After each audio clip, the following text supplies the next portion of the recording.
And the new people that only knew that was the way we were going to do it, so they were hired. The new people were hired, where I told them that's the way we pay. So all the older people that had been here for a while, the veterans, you could say, when I told them this is how we're changing it and they weren't happy, I had somebody to take their place. So we weren't stuck in that, oh my gosh, what are we going to do now situation.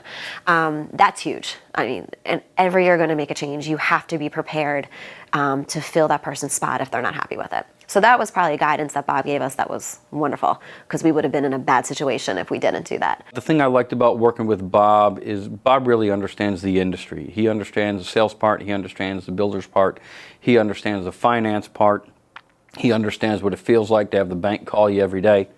And the thing that was great is Bob was able to help us set up targeted comp in order to put a carrot out there for the salespeople to realize they have true potential to earn a great income, but it's based upon goals that are achieved, not just upon showing up and taking orders. It basically rewards salespeople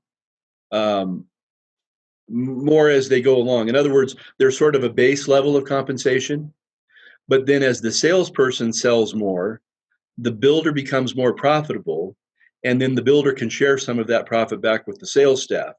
So the targeted-based compensation was really unique from two aspects. One was this sliding scale where the more you sold, the more you made.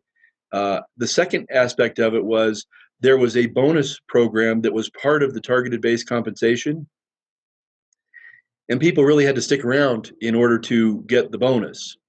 So for people who wanted to leave and just go to the next flash in the pan, they didn't get their bonus.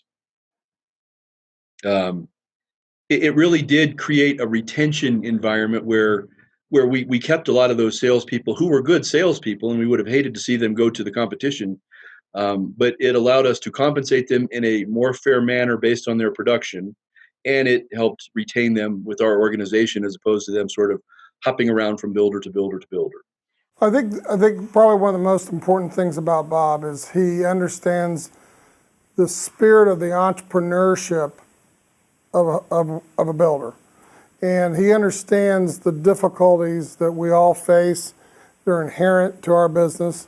And capital is a very big issue. It's become more important over the last decade, and how important cash flow is.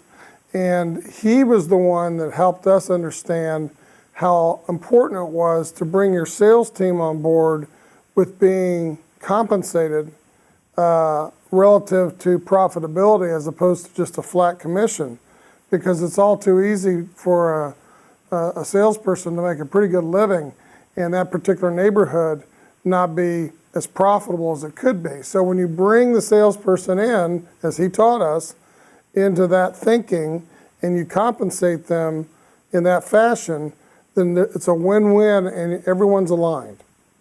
Where you have a bench team of people who are supporting a sales team that are motivated by hitting quarterly goals to get bonuses.